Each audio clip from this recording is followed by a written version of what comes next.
They called it a death trap, a machine so unstable, so unforgiving, that even experienced pilots refused to touch it.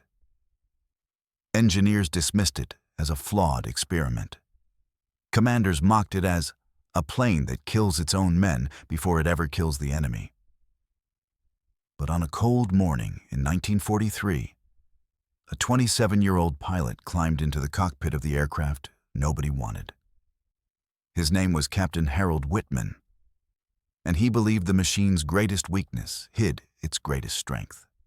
Minutes later, over the smoke-stained skies of the Italian front, he would prove the world wrong by doing what every expert swore was impossible. In early 1943, the Allied air campaign over southern Europe stood at a crossroads. The Axis still controlled vast stretches of the Mediterranean, and every convoy, every bomber group, every reconnaissance mission faced the same threat. Fast German fighters diving from impossible angles, carving through formations before the bombers could react. The P-40S and early P-47s escorting them were rugged, dependable, and familiar, but they were also outmatched at altitude. American commanders needed a fighter that could climb faster, turn tighter, and strike harder. What they received instead was a plane that terrified its own test pilots the moment the wheels left the runway. It was lightweight, almost skeletal, with wings so thin they seemed to disappear when viewed head-on. Its Allison engine produced a harsh metallic growl that vibrated through the frame. At high speed, the aircraft shivered violently. At low speed, it threatened to stall without warning. Squadrons joked that it had only two modes of flight, shaking and falling. When one early test model spun out during a demonstration flight in Florida, skeptical ground officers shook their heads and muttered that the program wouldn't survive the month.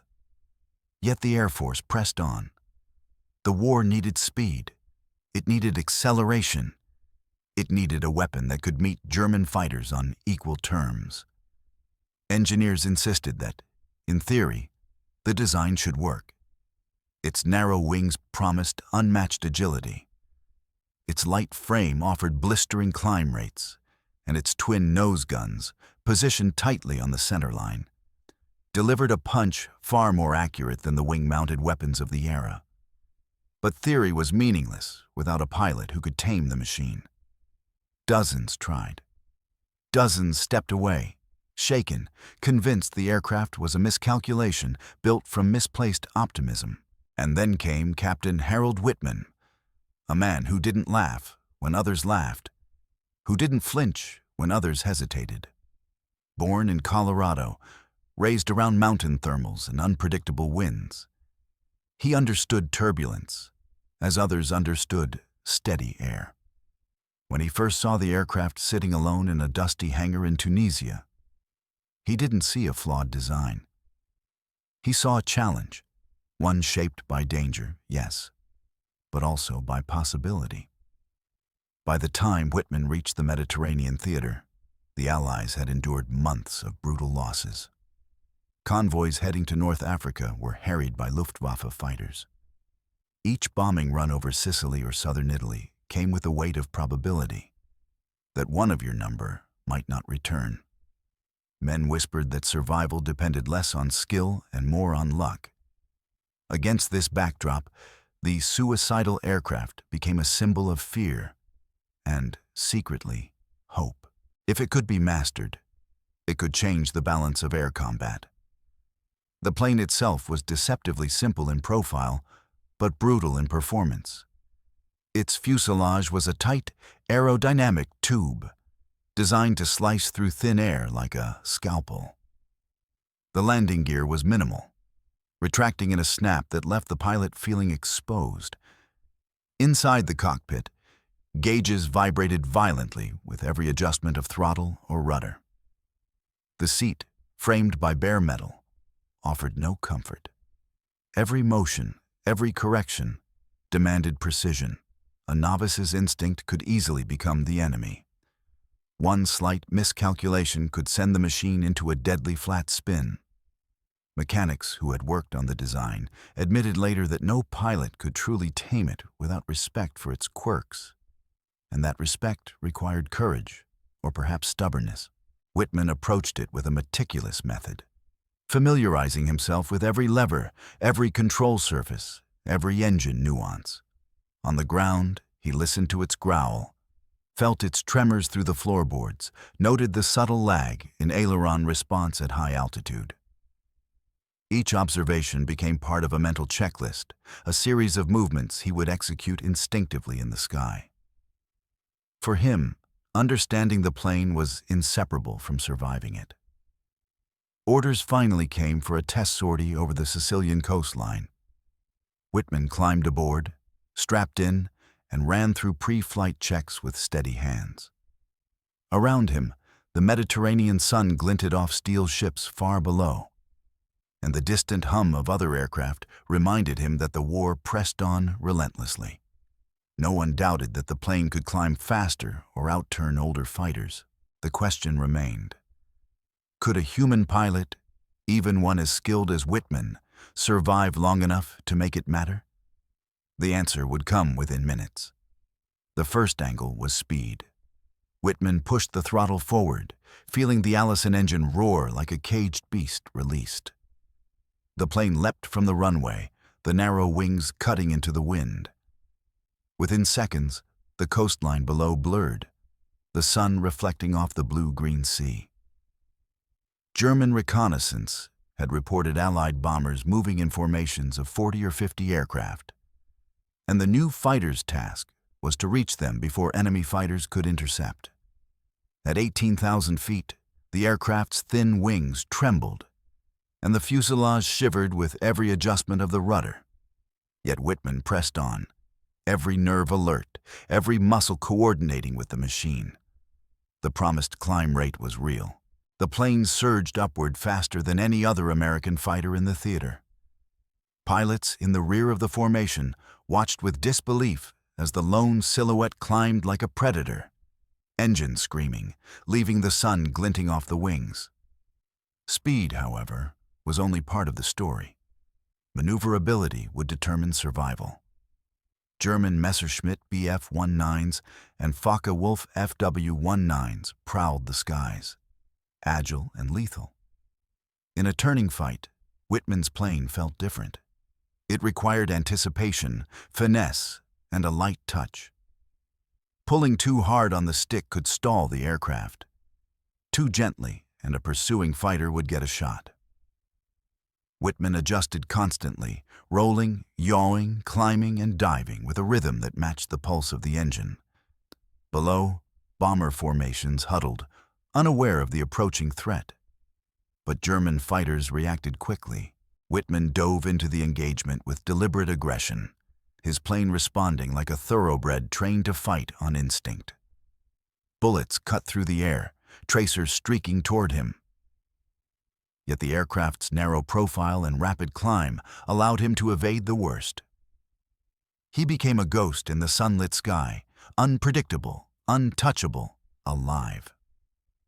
Weapons were the final measure. Two .50 caliber Browning machine guns, aligned perfectly along the nose, promised devastating accuracy. Whitman's first bursts were precise, aimed not at wings or engines, but at critical control surfaces. German aircraft, once confident in their superiority, found themselves disrupted, forced into evasive maneuvers. Pilots later recounted the sudden, unnatural precision of the attacks, as if an invisible hand guided each round. The plane's light frame absorbed recoil without destabilizing the trajectory, a design marvel that few engineers fully understood. By the time Whitman disengaged and circled back to regroup, he had proven that speed, maneuverability, and firepower, when harmonized, could defy expectation and rewrite the rules of engagement. The second angle was psychology.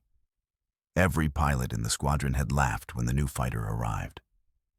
They mocked its fragile appearance, its trembling wings, its reputation for spinning out of control. Confidence in aerial combat is measured not only by skill, but by the belief in your machine. Whitman understood this better than most. As he climbed above the clouds, the laughter faded, replaced by the hum of engines and the palpable tension of the approaching engagement. Enemy fighters did not hesitate. They dove with precision, expecting easy prey. Whitman's calm, however, became an extension of the plane itself. He moved in tandem with the airframe, anticipating turbulence, leveraging inertia, respecting the limits where others would panic. Confidence, in this moment, became weaponized. The third angle was endurance. Combat is rarely a matter of a single burst of brilliance.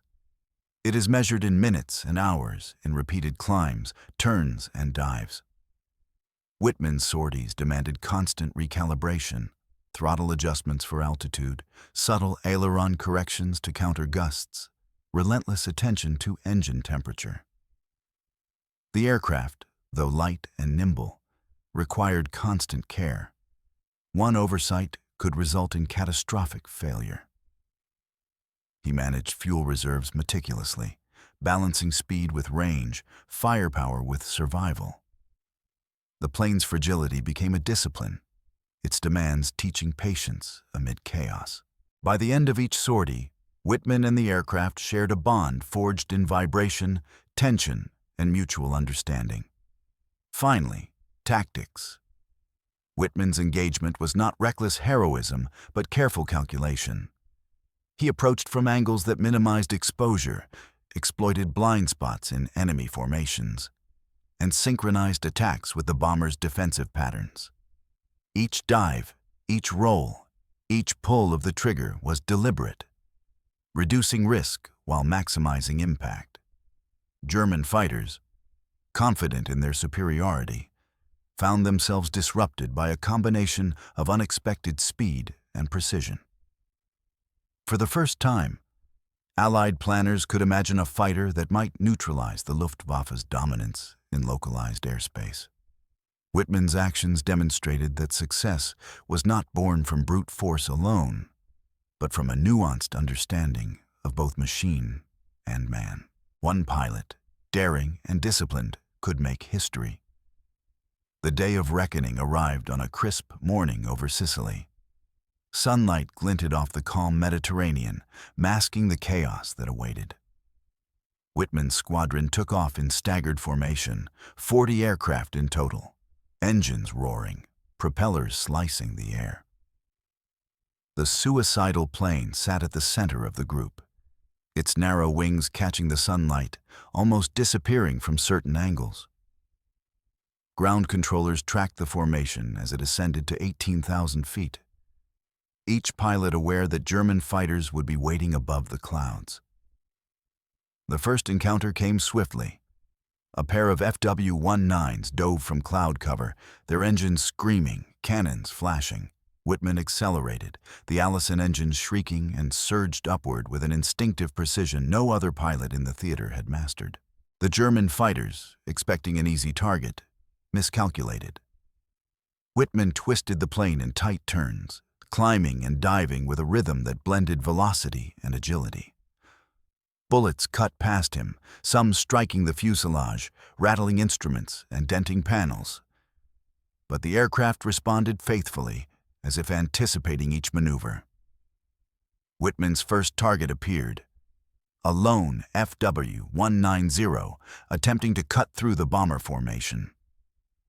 He dove, aligning his nose-mounted .50 caliber guns with the enemy's wing route. The first burst tore through the stabilizer, and the fighter spiraled out of control, smoke trailing from its engine. Whitman pulled up sharply, avoiding pursuing aircraft, then banked to intercept another threat. Tracer rounds illuminated the sky like fireflies, each streak a measure of life and death. The sound of metal on metal, the vibration through the control stick, the roar of the engine, it all combined into a single, relentless sensory assault. Every decision mattered. Every movement dictated survival. Minutes stretched into an eternity. Whitman engaged 3 more enemy fighters, each time exploiting the aircraft's unique strengths: its climb rate, its responsiveness, its precision. German pilots began to hesitate, regroup, aware that the new plane was unlike anything they had encountered. Allied bombers, previously terrified, gained breathing room. Engines thundered, wings sliced the sky, and Whitman, alone against multiple adversaries, demonstrated that the plane could be more than a theoretical marvel. It could dominate. Each victory was tactical, but each also sent a strategic ripple. Commanders observing from the ground realized that what had been dismissed as a death trap was, in skilled hands, a lethal tool that could tilt the air war. The fight intensified as more German fighters appeared, swarming like hornets around the bomber formation. Whitman, now fully attuned to the aircraft's every tremor and vibration, became a conductor of controlled chaos. He climbed sharply, diving into the sun to blind pursuers, rolling the plane in sudden arcs that seemed impossible from the ground. Tracers whipped past his canopy, some striking the nose, some tearing across the wings. But the aircraft responded with uncanny precision. Every move demanded calculation. Too aggressive, and the thin wings could buckle. Too cautious, and the enemy would claim another bomber.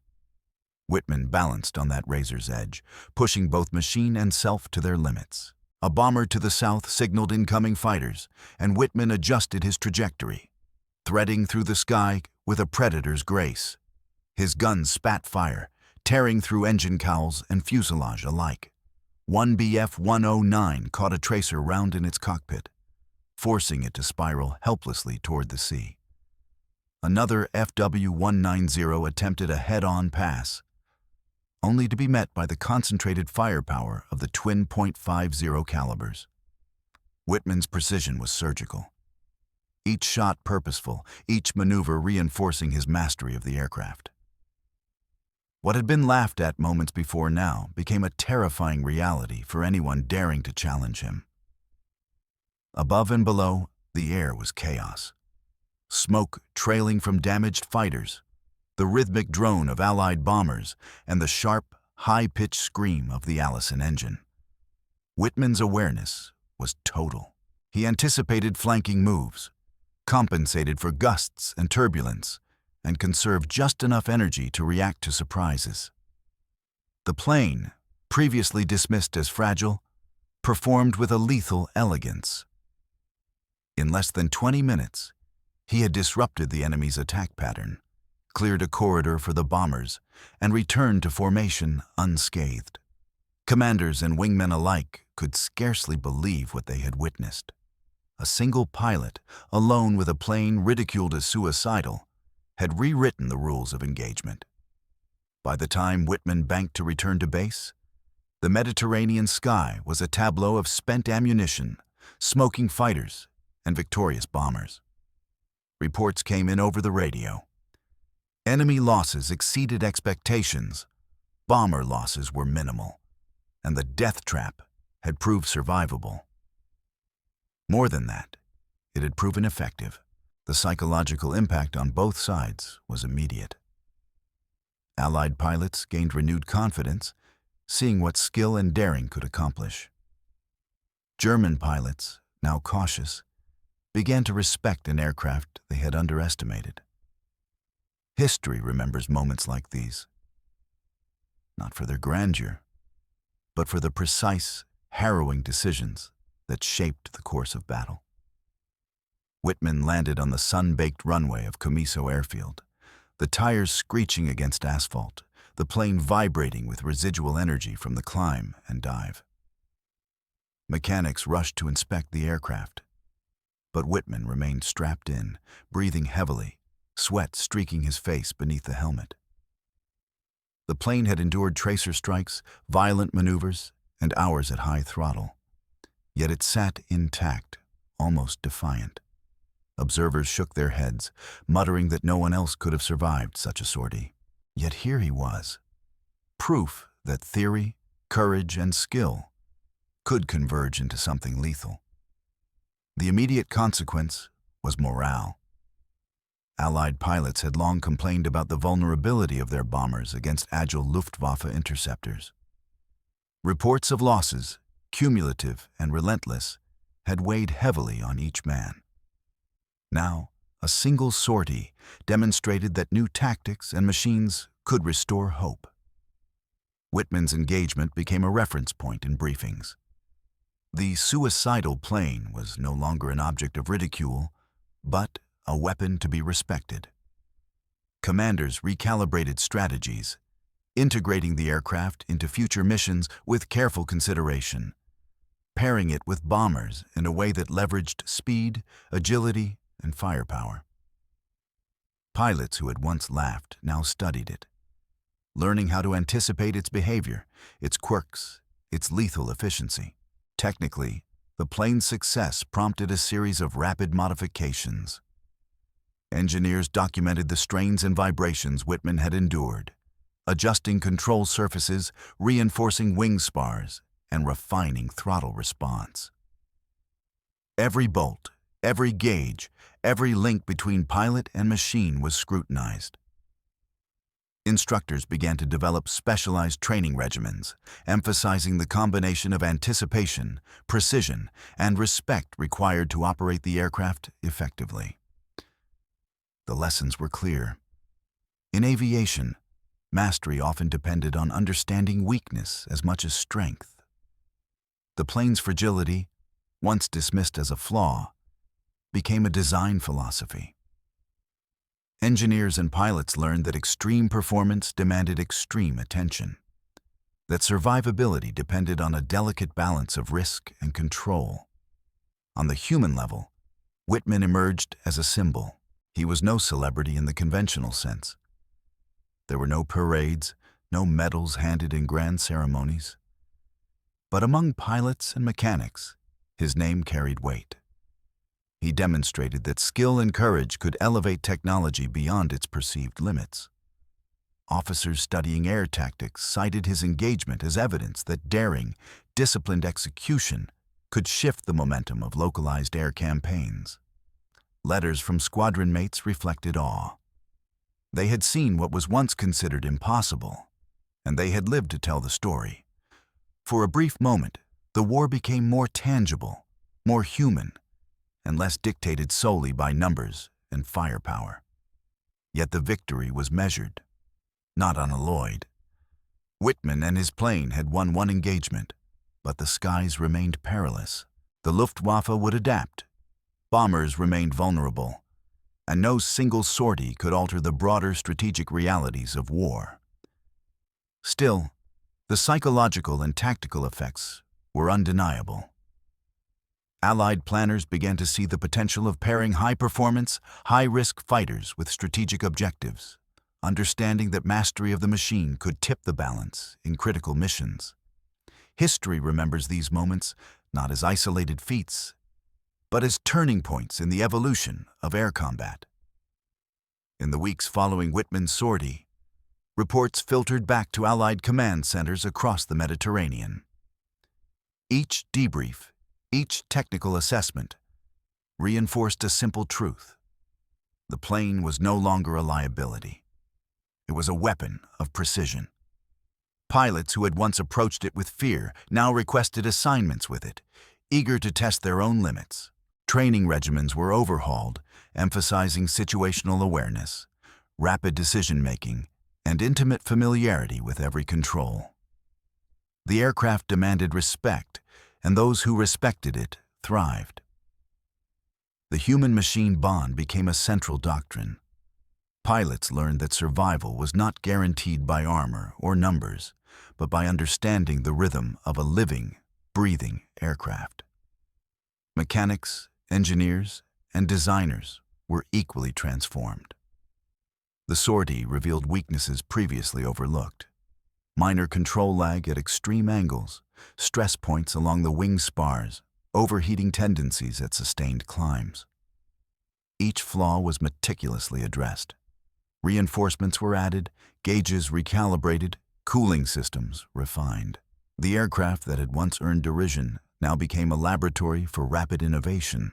Every modification, every small adjustment, was informed by the first-hand experience of Whitman and other pilots who followed his example. The line between human skill and engineering precision blurred. Success required both in equal measure. Operational doctrine shifted as well.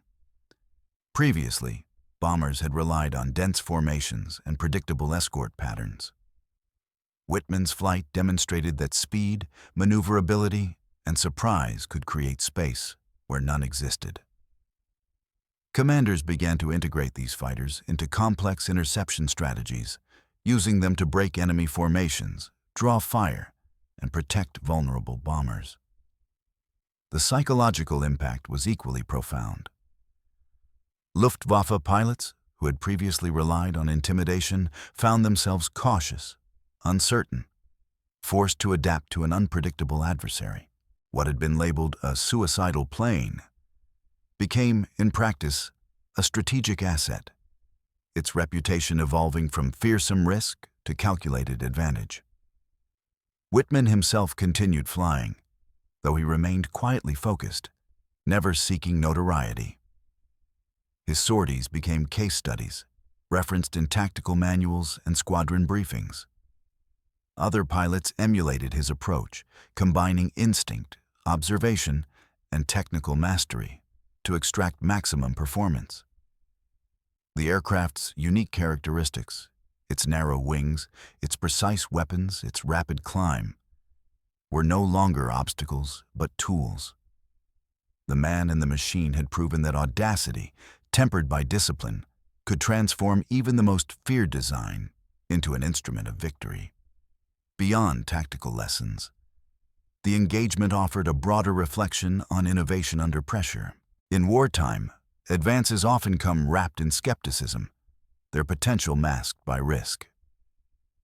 Whitman's success illustrated a timeless principle. Mastery requires more than courage.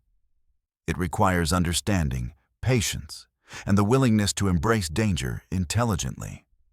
The sortie reshaped perceptions of what was possible in aerial warfare, inspiring confidence in the pilots who followed, and leaving a legacy in engineering and tactics that would resonate long after the Mediterranean skies had quieted.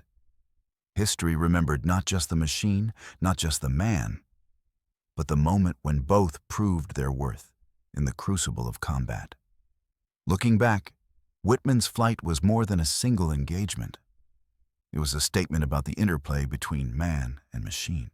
War often reduces complex technologies to numbers, armor thickness, or engine horsepower. Yet this sortie demonstrated that mastery, intuition, and courage could elevate a flawed tool into an instrument of precision. The aircraft, once dismissed as suicidal, became a testament to human adaptability, teaching pilots and engineers alike that perceived weakness can become strength in capable hands. The psychological impact lingered. Allied pilots gained confidence not from the plane alone, but from witnessing a peer confront fear and succeed. Luftwaffe adversaries, previously confident, learned caution in the face of unpredictability. In a larger sense, the engagement underscored the fluidity of warfare. Technology alone does not guarantee success. Its effectiveness depends on understanding, timing, and trust between pilot and machine. Whitman's discipline turned the improbable into the inevitable, proving that innovation without skill remains dormant until someone dares to harness it. History remembers victories in bold strokes, but moments like this are measured in precision, patience, and nerve. A pilot who trusted a feared aircraft, an engineer who risked belief in theory, a machine that defied expectation. They converged in a fleeting sequence of altitude, speed, and firepower. That day in the Mediterranean, a plane laughed at by experts became a symbol of possibility, and a pilot mocked by peers became a quiet architect of tactical evolution. Whitman's flight endures not as myth, but as a meticulous example of what can happen when human courage meets technological daring. a reminder that the line between failure and triumph is often defined by the skill to navigate danger and the will to defy expectation.